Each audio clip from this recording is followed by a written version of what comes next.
आता 35 ट्रॅक्टर पर्यंत गेलो आणि 42 ट्रॅक्टर पर्यंत या हप्त्यात आपण पोहोचणार आहोत. पोहोचलो. तर निश्चितच 42 DK चॅम्पियन वामन किंवा DK चॅम्पियन आतापर्यंत ओम ॲग्रो इक्विपमेंट्स या स्टोअरमधनं शेतकऱ्यांपर्यंत पोहोचलेले आहेत आणि निश्चितच या वर्षी सेंचुरी कंप्लीट करायचं टार्गेट निश्चितच आपल्या ओम ॲग्रो इक्विपमेंट्सचं आहे. ही सेंचुरी यावर्षी होणार.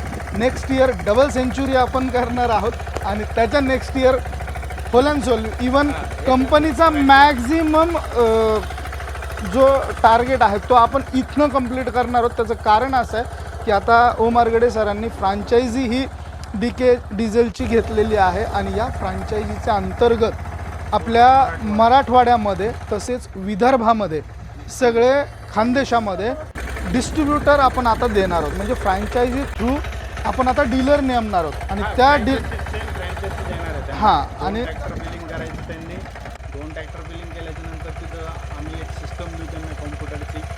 त्याच्यामध्ये प्रिंटर असेल, PC असेल, CPU असेल, डेली रिपोर्टिंग असेल, कस्टमर ओपन झालं शोरूम त्याच्यामध्ये रिपोर्टिंग करायची. ऑनलाईन सगळ्या गोष्टी तिथे होणार आहेत. म्हणजे ज्या कस्टमरच्या कंप्लेंट्स असतील त्या कंप्लेंट ऑनलाईन घेतल्या जातील आणि त्याचं निवारण ज्या प्रॉब्लेम्स जर का कुठल्या ट्रॅक्टरमध्ये किंवा इम्प्लिमेंटमध्ये येत असतील तर त्याची सोल्युशन ही आपल्या ओम ॲग्रो इक्विपमेंट संभाजीनगरच्या ठिकाणी जे आपलं शोरूम आहे किंवा आपला कारखाना आहे या ठिकाणाहून ते सगळे प्रॉब्लेम सॉल्व्ह केल्या जातील. शेतकऱ्यांच्या कुठल्याही समस्या असतील तर त्या समस्या सॉल्व्ह केल्याचं काम ओम ॲग्रो इक्विपमेंट्समधनं केलं जाणार आहे. तर मंडळी हा ओम ॲग्रो इक्विपमेंट्स आणि अशोक आरगडे सरांचा हा कारखाना हे ऑफिस हे सगळं इकडे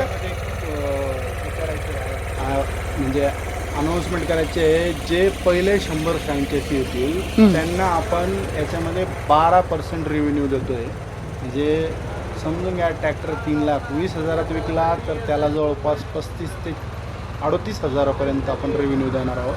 त्याच्यामध्ये फक्त गुंतवणूक ही 6 लाखाची आहे आणि याच्यामध्ये तरुण बेरोजगार असतील किंवा शेतीविषयी ऑलरेडी कामात असतील किंवा कोणाचं कृषीचं दुकान असेल, कोणाचं सिंचनचं दुकान असेल, कोणाचं हायवेला प्लॉट असेल, हार्डवेअर स्टोअर असेल, कोणी CSC केंद्र चालवत असेल, अशा तरुणांनी किंवा होतकरू लोकांनी या उद्योगामध्ये उतरावं. कारण की याच्यामध्ये कसं आहे तुम्हाला